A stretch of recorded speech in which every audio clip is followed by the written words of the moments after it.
بسم الله الحمد لله والصلاة والسلام على سيدنا محمد وعلى آله وأصحابه أجمعين. My dear brothers and sisters, we're here to talk about truly a giant, not only in American history, not just in Muslim history, but in world history. And of course, we're here to talk about Malcolm X, Al-Hajj, Malik al-Shabazz. May Allah have mercy on him and elevate him in status in the Day of Judgment. And so, of course, I'm going to speak a little bit about some of his biography. My brother Glenn can speak probably more on a personal level as well. After all, Malcolm had two planks to his personality, as he would say. There was an Islam, he was a Muslim, he was a leader of Muslims, but he was also a leader of African Americans.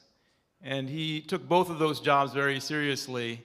And even in the end of his days, he always talked about these two planks. In fact, to the point that he created a mosque and an African nationalist movement in the last years of his life. So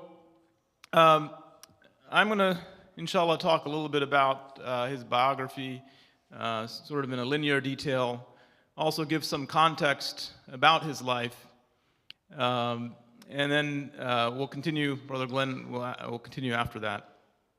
So he was born in 1925 in Nebraska to a mother who was from originally West Indies, Grenada, and his father was from Georgia. And he lived very little time in Nebraska. They quickly moved as a family to Michigan.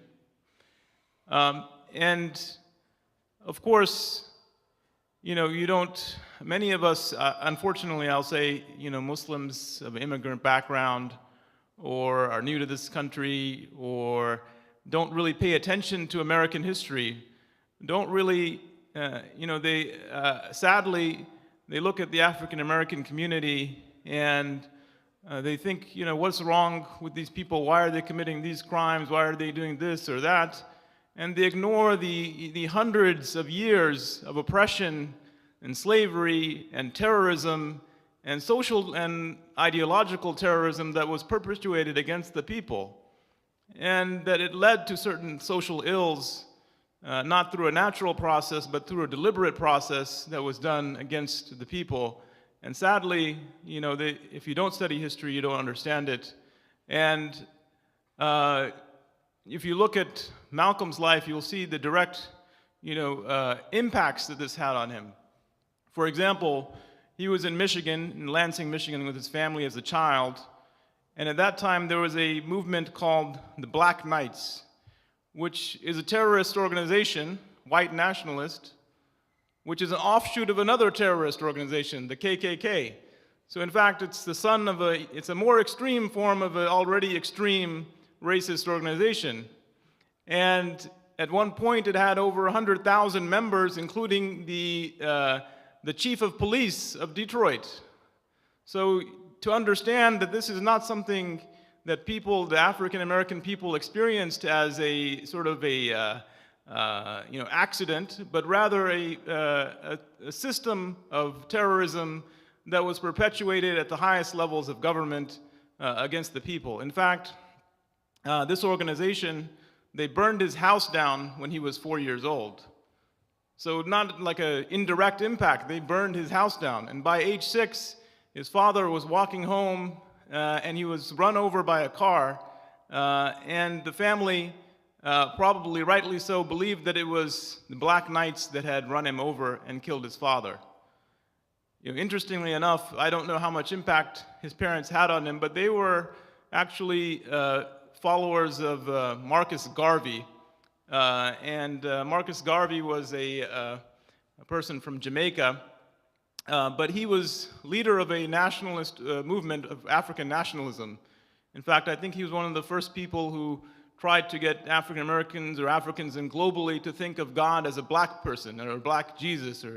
In fact, he wanted people to go back to Africa. His platform was all about African nationalism, and he made an organization which he spread around the world, really, to promote African nationalism.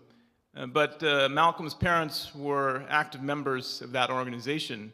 But as I said, his father passed away when he was 6 years old, and by age 14, I believe, unfortunately, his mother also, through a series of psychological distress and emotional turmoil, ended up in a psychiatric hospital. Now, I'm a psychiatrist, and I can tell you that those kinds of institutions that time are not the same as today, and they in fact kept her there for 24 years, something which would be unheard of today. But that is the situation that our brother Malcolm found himself in at age 14 years old. So he was in foster care and ultimately ended up with his sister in Boston. Before, as a teenager, he was in Harlem, and at that point, unfortunately, entered a time of his life where you can already see, sort of the impacts in his early life. No parents, a system which, no matter what you do, he said that when he was in high school, he tried to become a lawyer, and they told him, no black person, I'm not going to use the negative word, they said, would ever be a lawyer. And so he said, in his mind, he said, no matter what I try to do, these people will never let me succeed. So you can see this was, unfortunately, the system itself was designed to try to humiliate the young person, the young African American, and to encourage him that he's not going to amount to anything. And of course, naturally, that led to people alienated people engage in negative behaviors, criminal activity, because they have no buy-in into the system. And so that's what unfortunately happened to him, and he ended up in prison at a young age. But alhamdulillah, Allah subhanahu wa ta'ala, puts the life in the hidayah, the path to hidayah in different ways. And in prison, he learned from his brothers who had become part of the Nation of Islam about this movement. And he started learning more and more. He started practicing some of their early tenets, and he wrote letters to Elijah Muhammad, who was the head of that movement. And eventually he became part of the nation. And it said, we now know, he sent a letter to the president saying he was a communist. And even before he was out of prison, his FBI file was opened when he was 25 years old. So interestingly enough, he began his activism in prison. And we find, after he got out, of course, he was a very influential member of the Nation of Islam, not an ordinary person. If you look at Malcolm, he's 6'3", handsome, most charismatic fellow. You listen to any of his speeches, you immediately want to get up and do something and follow him no matter where he wants to take you. So he set up several of the temples throughout the United States as either established or created a larger following. And they would take him and put him in all the different temples around the United States. And of course, the mission of the Nation of Islam was primarily, it was about personal dignity and improvement. After all, many times, there was this defeated mentality in the African American community about trying to be like the white person, as we see even in my own Desi community. They would, Malcolm would complain about people trying to dye themselves white and put their dye in their hair to make their hair a certain color and straighten the hair and all the things that people do to try to deny their race. And part of that defeated mentality, so that was part of the nation, was trying to uplift that defeated mentality and to organize people, African Americans in general, to change the narrative of somebody who is oppressed and suppressed into someone who is powerful and has true ability and agency for change. So that was a powerful message. Of course, that was happening. This was a time of revolutions. All around the world there were revolutions. Africa, all of the countries of Africa were coming out of colonialism, and one by one you could see each one of them standing up. A new leader, a new charismatic leader from Africa, one after the other. So there was a sense of a global pan-African nationalism that we are part of this global movement, and why should the African Americans in America be suffering and not have any recourse or resolution to their problems when all the other Africans are standing up and having all of these revolutions and these new powerful governments with new influential faces. So that is also the global context of this, this movement. So around 1963 or early 1960s, Malcolm had a dispute with Elijah Muhammad, and in fact, there's different reasons. Some of them was he was having a series of affairs with secretaries, which became, he later explained and actually came out. But also he said that he had an ideological difference with Elijah Muhammad, that he was saying he was for African Americans to go back to Africa, but he was not actually working towards that movement, and that was what Malcolm said was his main reason for splitting from the Nation of Islam. So he became on his own, and in 1964, he had a tremendous experience where he went for Hajj, and Brother Glenn is going to talk a little bit about that. And the total trajectory of his message changed, and in fact, he would say later that the first 12 years of his life when he was under the nation, that he regretted a large portion of that because of the ideas that he was spreading and the fact that racism exists in every society, white and black. And there were many people that he said he regretted when he told a white activist who wanted to help him, a lady, and he told her that there's nothing you can do for African Americans. He regretted saying that much later, and that was part of what is part of his transformation. So before I'm going to turn it over to Brother Glenn. You know, many times you see people become Muslim in this country and in the English-speaking world, and you'll find that a large portion of them, when you ask them, what was the reason or how did you become Muslim? You know, an extraordinarily large amount of people will say, I read the autobiography of Malcolm X. I mean, that is the everlasting legacy of our brother Malcolm, Brother Malik al-Shabazz, is that he influenced people in his lifetime. He influenced people in the English-speaking world. He influenced people in the Arab world, in the Muslim world, in the non-Muslim world, and he continues influencing them today. I mean, you read that book today, immediately you will have this powerful experience. You'll be as if you're going through that revolution and change, and Brother Glenn's going to talk about that, so I'm going to turn it over to him. Jazakallah khair, Brother Hassan. Assalamu alaikum wa rahmatullahi wa barakatuh. Whenever I'm asked to speak about Brother Haj Malik al-Shabazz, or what we commonly know as Malcolm X, his life was so big and so great, and the footprint that he left on the sands of the hearts of humanity is so broad and so deep, it's very difficult to do. But I welcome the opportunity. Brother Hassan, Jazakallah khair, you did an excellent job of summarizing the autobiography and the trajectory of his life. For many of you all that, many of you know, for those of you that don't, I will let you know that I reverted to Islam on February 10th, 2013. And after spending about 15 years as a Christian pastor, but all of my years as a black man in America.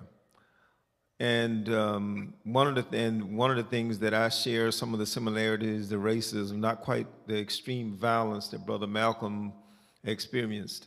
But I do want you to, what I want to talk about his life is that pivotal point, Hajj. Because in November, this past November, alhamdulillah, Allah subhanahu wa ta'ala invited me to his house for Umrah.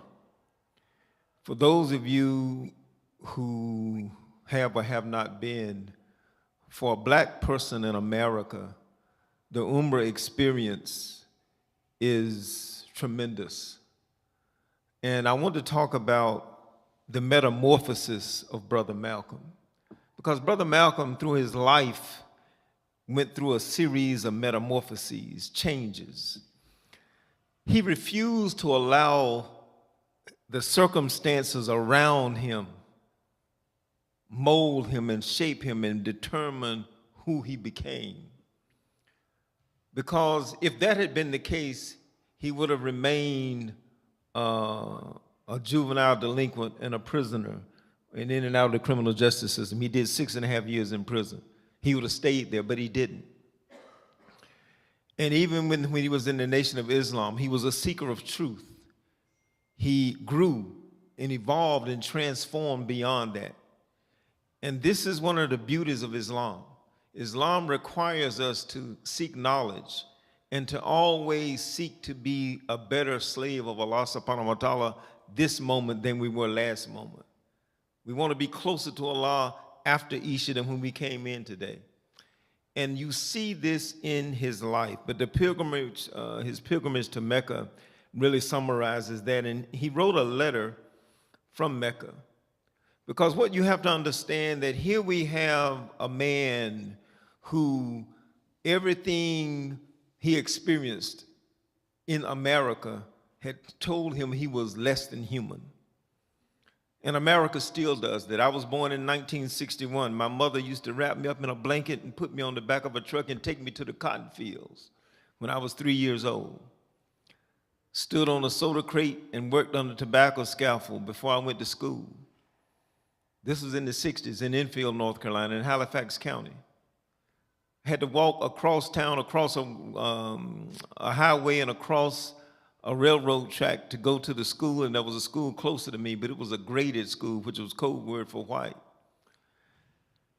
So this is the America that we still live in, an America where a man like George Floyd can, for whatever reason, in open public, have the life choked out of him and have it be contended that there was nothing wrong with it. And a lot of people in America think there wasn't. So this pilgrimage to Mecca, so the things that Brother Malcolm had experienced and his ideology up until his pilgrimage to Mecca, the forces of oppression, the forces of hate, the forces of violence and terrorism caused that, to some degree, reaction and response. But in his letter from Mecca, he wrote, and I quote, "Never have I witnessed such sincere hospitality and overwhelming spirit of true brotherhood as is practiced by people of all colors and races here in this ancient holy land. For the past week," he writes, "I have been utterly speechless and spellbound by the graciousness I see displayed all around me by people of all colors." And then he talks about how, those of you who all have been to Ummah, the Hajj, everything you go through when you go into Mecca and to all the rituals of the pilgrimage are done together. Everybody is so focused on the worship experience, the ibadah, that nobody cares. And even outside of that, in the social times, there's no concern.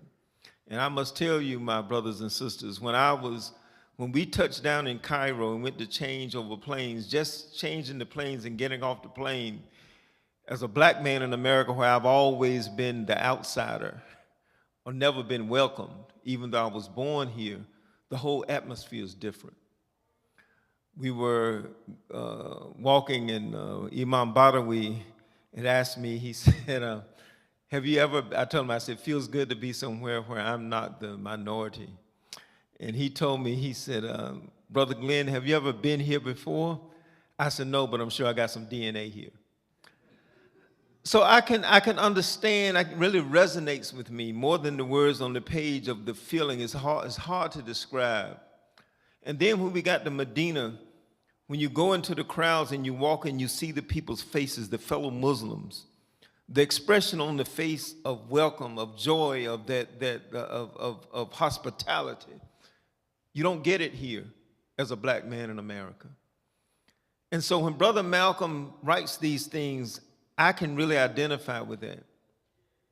And so there are three things about his pilgrimage to Mecca that we see that really emphasizes how he refused to let what was going on around him shape him, but it was the Islam that was in him that transformed him.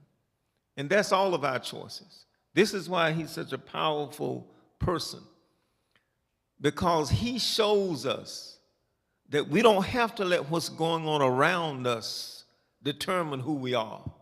Allah subhanahu wa ta'ala, in our obedience and submission to him, can determine us, and we can transcend the oppression, the racism, the things we've been taught, the things that have been that we've been sort of molded, the society and all the social constructs, the mold and shape us. We can reject that and transcend it.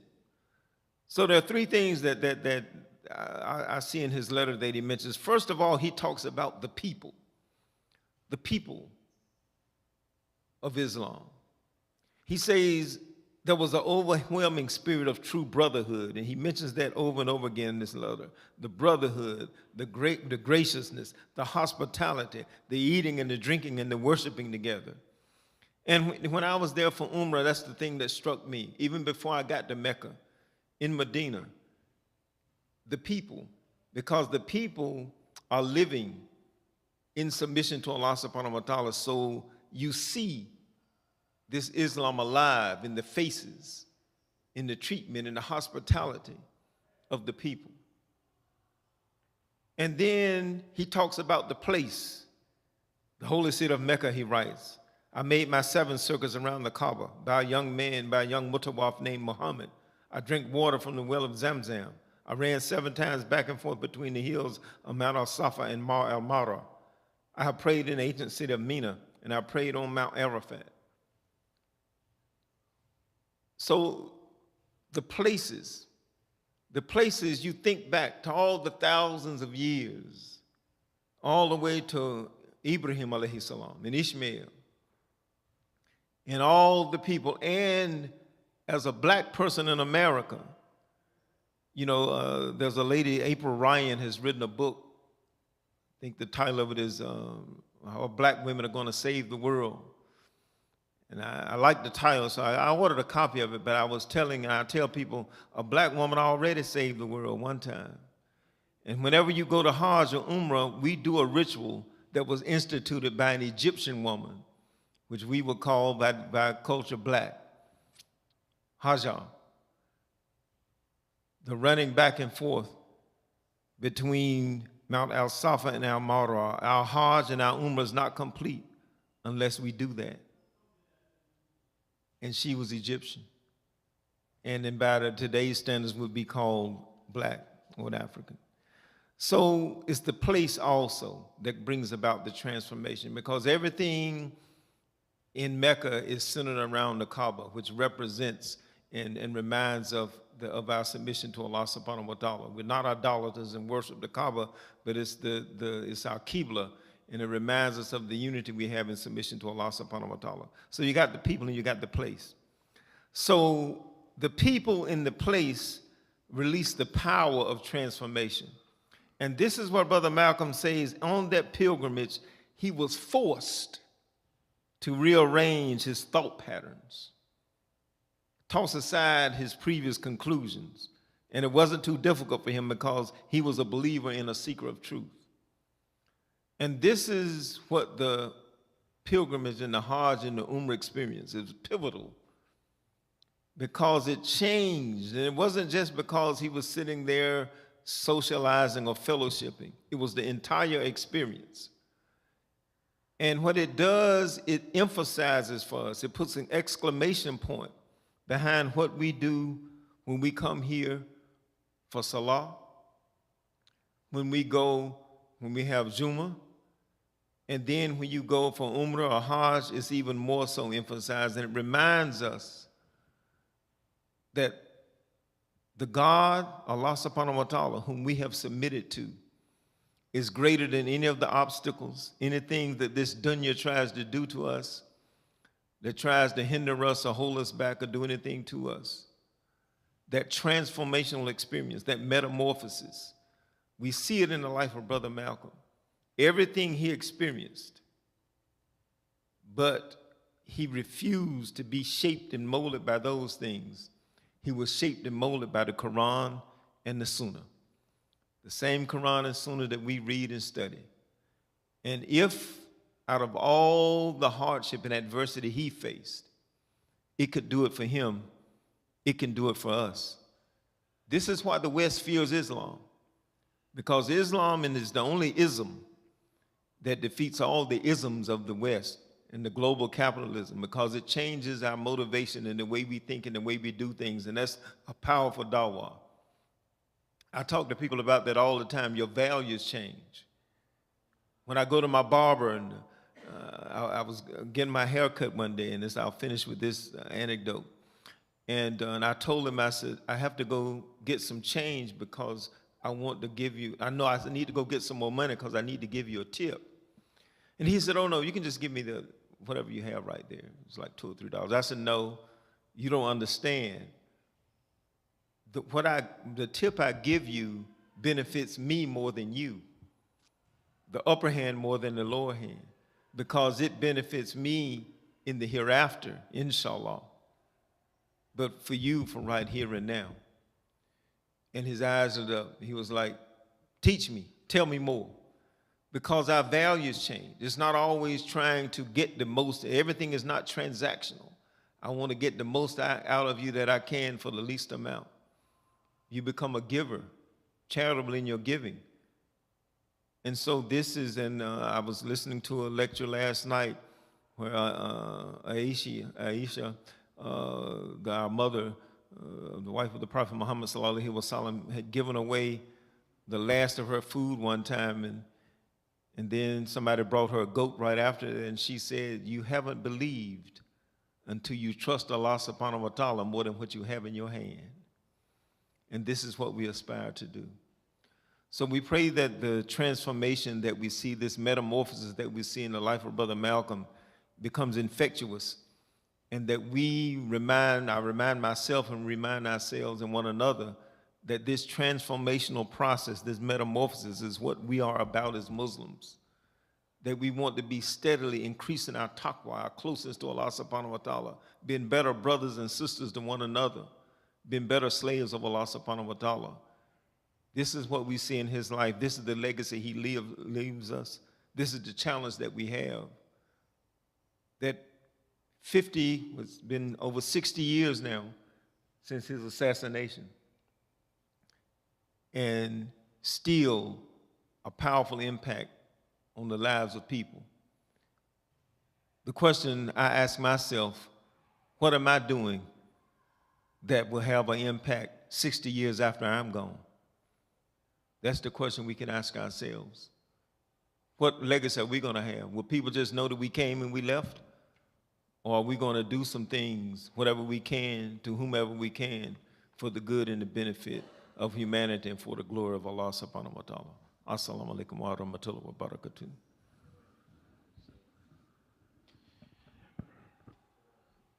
So we're going to open up for questions, inshallah, comments. Anybody's had a personal experience, because I read his autobiography when I was young, and it was a powerful experience to see what he went through and see his transformation. One other aspect I didn't really mention, but the context, of course, he was an international figure, and it was not just African nationalism, but there was also a competition that was starting at that time between capitalism and communism. And certainly, communism was seen as anti-establishment, so many people were drawn to it, and that drew the attention of the national security apparatus of this country. In fact, Patrice Lumumba, who was the first prime minister of Congo, we now know, it's well documented, that the CIA assassinated him and paid the people, gave the arms to the people, and organized his assassination. It was a powerful assassination because it happened in 1961. He was one of the first rulers of Africa that had come through overthrowing a colonial power, which is the Belgian power. And his death had a powerful impact on the African American community, and Malcolm talked about it because he met with many African leaders, national leaders, in Hajj and also before that at the UN. And he always talked about the person who assassinated him as being an Uncle Tom or so forth. But in fact, now we see a few years later him being assassinated. And it's very plausible, of course, we'll never know the truth, that the same forces that assassinated all these people, the states, head of states, were also behind his assassination. And for the same reasons, because they were afraid. They were afraid of the power. They said Lumumba, they said he was going towards communism. Who knows if that's true? But that was a reason for every one of these assassinations. But secondly, I wanted to read actually his obituary because I found this very fascinating. The New York Times had some comments about his obituary, and you can see how dangerous they found our brother Malcolm. They wrote in his obituary, "An extraordinary and twisted man turned many true gifts to evil purpose." And in Time magazine they said he was an unabashed demagogue whose creed was violence. Of course, he did have a statement, "by any means necessary," and that's something that he said that was his credo. But he also mentioned that it doesn't mean not unabashed violence or anything like that. It means that if somebody hits you, you hit them back. It means you don't turn the other cheek, and that was his philosophy. But he was never a leader of violence, never engaged in violence. He never did anything like that. But the reason why you see these strong words said against him is just because trying to tarnish his legacy, the impact of him on people. And whenever you see such powerful words by the establishment, this person has something of truth behind him, and that the system itself is fearful that you'll see the truth and go to the truth. So the everlasting impact of our brother Malcolm, Al-Hajj, Al-Malik, Al-Shabazz, there's so many, but it's the fact that you can transcendent message of Islam, it becomes pure. You just have to read his autobiography. Maybe you can't, read the Quran. Maybe it doesn't touch you because it's in English, you don't understand the Arabic. But if you see his life, you see the power of Islam, the truth of Islam, it all comes out. There's no way you can avoid it. And so many people around the world have become Muslim just by reading that book. So of course that will, inshallah, count in his legacy in the Day of Judgment.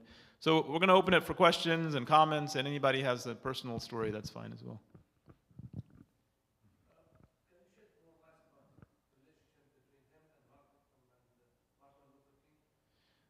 Martin Luther King. Yeah, it was interesting. I was reading, and Brother, I'll let you answer as well. Maybe if you have something to add to it as a pastor, I'm sure personal experience of this this issue. But has anybody known the X-Men, Marvel Comics? Yeah.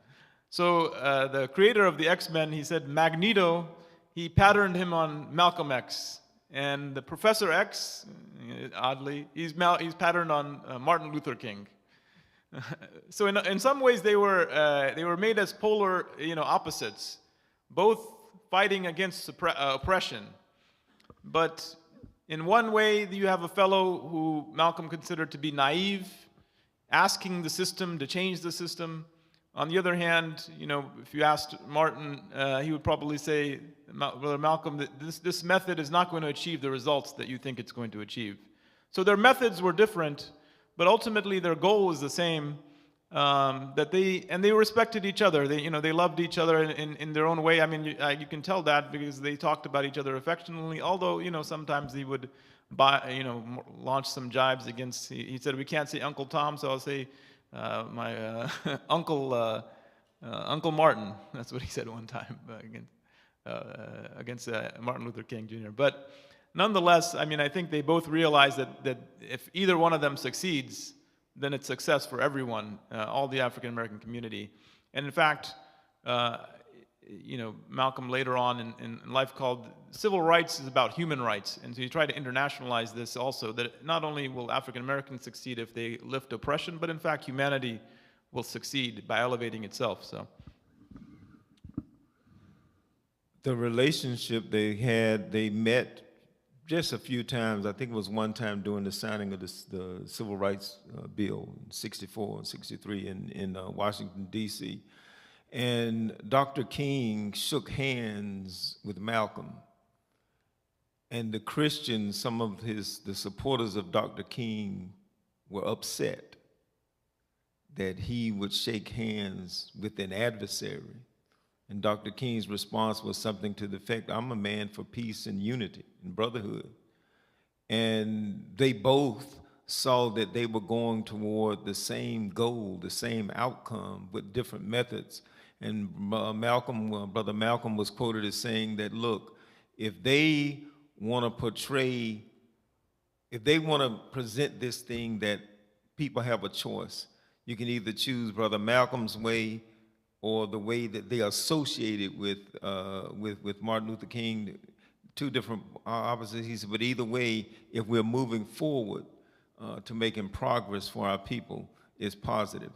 One of the things that we have to understand about the civil rights movement, people look back at it through rose-tinted glasses. I will tell you, there were a lot of black people, because I grew up in that time, who did not support either one, because they had the fear of change beat into them. There were a lot of black people in my neighborhood who didn't want any civil rights, because the only thing they're doing is getting people beat up and killed, because our community was being terrorized. And you had mothers and grandmothers who were afraid for their sons and their daughters getting on those buses that were being firebombed. It was real terror. It was real terror. And so Dr. King didn't have as much support then as we see to him having now in hindsight. And surely neither did Brother Malcolm.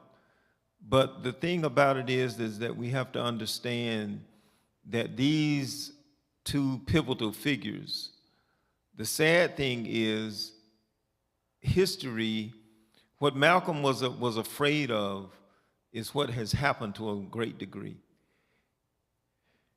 Because what happened was the black community conflated integration and assimilation.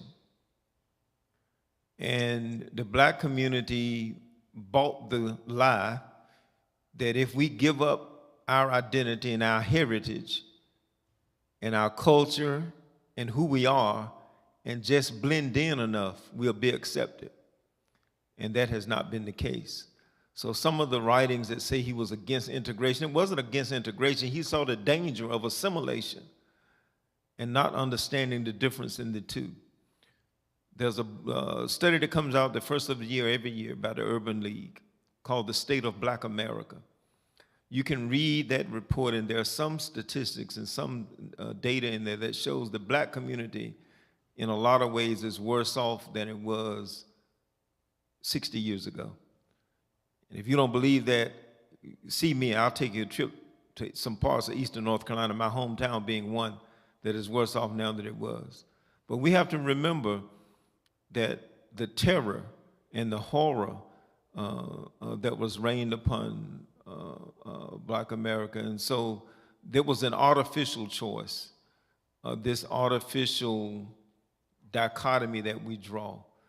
We just wanted relief, and if it made it more acceptable to mainstream America to accept Dr. King's approach rather than Brother Malcolm's approach, we still moved forward with some of the progress that we made. But we have to remember that it took both of them pushing forward to do that. And one final thing, one of the things I think that we sort of gloss over, probably the most beloved Muslim other than our beloved Prophet Muhammad sallallahu alaihi wasallam, Muhammad Ali. It was Malcolm X dawah that brought Muhammad Ali over. And Muhammad Ali is quoted as having said the breakup, the disconnect that he and Brother Malcolm had was one of the things that he regretted the most. But they were friends. They visited one another's houses, and one another's children sat on one another's laps. That was a very, very, very, very tight bond. So there's a lot of the things, but this artificial distinction between Brother Malcolm and Brother Martin these were intelligent men, and they could disagree without being disagreeable. Different methods, different messages, but pushing for the same outcome. And of course, both were assassinated, so, you know, that's another thing.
What it is, Sheikh, is that Brother Malcolm snatched the facade and the veneer and the mask off of America.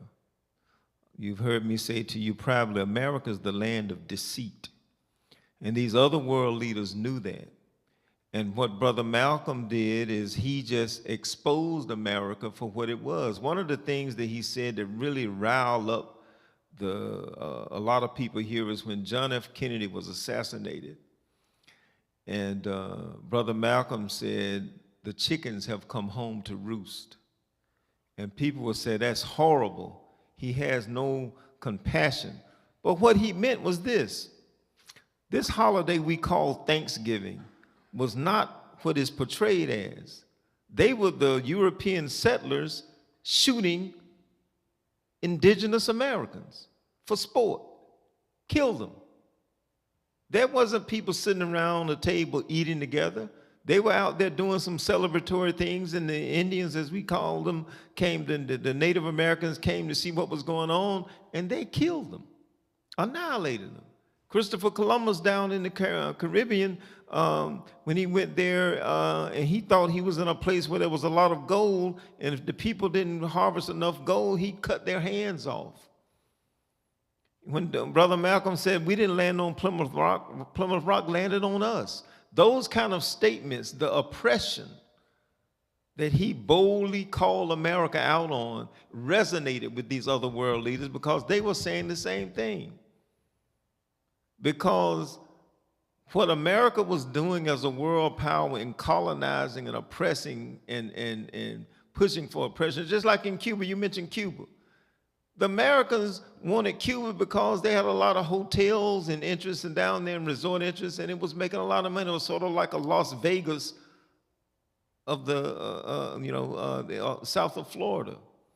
And there was a lot of other things going on. And so when Brother Malcolm had because what Brother Malcolm was saying, like you were saying, he didn't want to be a part of that oppression of others. He was against it, against black Americans and against people anywhere, which is an Islamic principle. We stand up for social justice and against injustice, wherever it is. And on the other hand, we had the other movement, the so-called nonviolent movement, which if I've ever heard an oxymoron, that's one. How can a movement be nonviolent when you beat me inside my head and sicken dogs on me and shoot me with water cannons? That's not nonviolent. That's very violent. But you don't want me to return the violence. So this is why. Because the same things that America was doing in other countries around the world, Malcolm called them out for doing it here. Muhammad Ali did the same thing. He said, why you want to put a gun in my hand and send me halfway around the world to shoot some people that I don't even know? Because we were doing the same thing to people here. And so this is why, and that resonated with world leaders, and they were happy to have a person who was bold enough to speak out. He said, no, I don't want to sit down and eat in the same restaurant and go through the same door and marry in the same family of oppressive people. Just because now I can go to the same school and go get the same education, alhamdulillah for that, but that still doesn't mean that just because I can be comfortable in America to some degree, that my heart doesn't bleed for my brothers and sisters in Palestine. And this is why. Because he was a leader not just for black people in America, but oppressed people everywhere.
else? Any comments? Yep.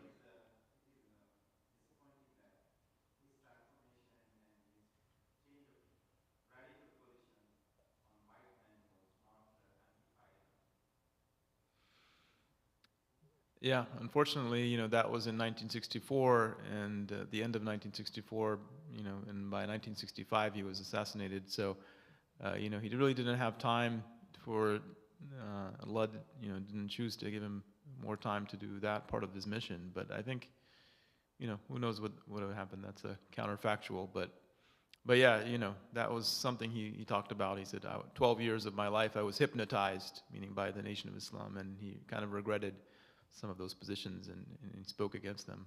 But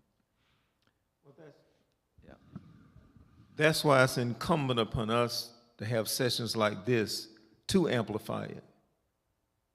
One of the most dangerous things, the most dangerous weapon, in my opinion, ever invented was the printing press.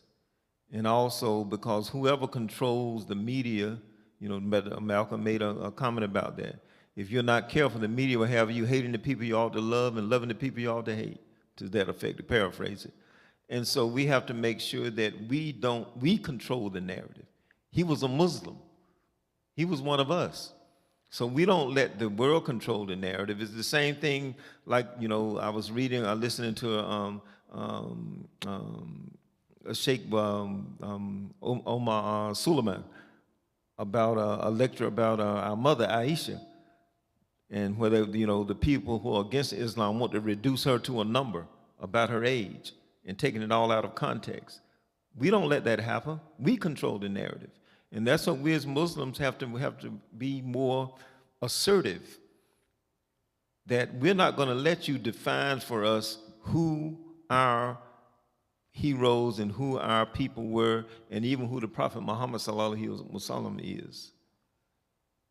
That we're not going to let you control that narrative. This is the narrative. So, you can take any part of any of our lives or any of our days, but a moment in our day does not define us. You got to look at the whole body of work. And so we have to do that, and it's incumbent upon us to control that narrative and not let it be controlled by others. Inshallah. Jazakumullah khair. I think we're going to wrap up to get out of here before 9, inshallah. Jazakumullah khair. Subhanakallah, alhamdulillah, ashhadu an la ilaha illa anta, astaghfiruka wa atubu ilayk. Wa ma ja'alna min alladhina yastami'una al-qawla wa yattabi'una ahsana.